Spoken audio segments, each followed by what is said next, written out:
Ben arambwira ati ngiye kugukubitira mu ntara ariko uribuka interview twakoreye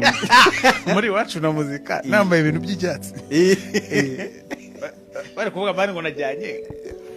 ngo ngifoti Burundi ngo bituma undi mwana ananirwa guperforminga yego ibundi hariya ni ibintu byose byatangiriye ngaho nababwira ntimukwiye ceceka yemwe ba ceceka Yego. ibi kongera mu tuntu tubi urumva Yego. katuvuga ibintu byiza gusa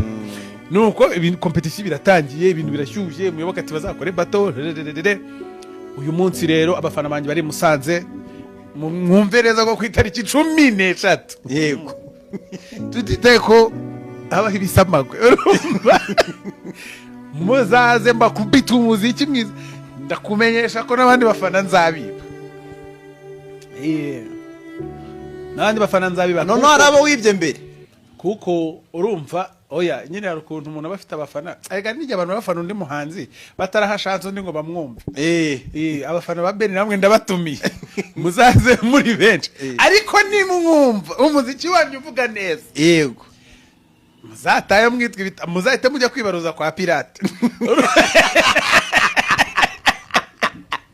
kuko tumaze iminsi mu myiteguro ari gukora imyiteguro nanjye ndi kwitegura icyo ngenzi neza nuko nkuko nahoze mbabwira gwera kare nje nkuru turimbo twiza kandi nkora umuziki mwiza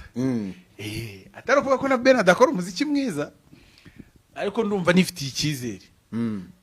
icyizere ntago habonamo nyine akantu ko kwitonda no kwigengesera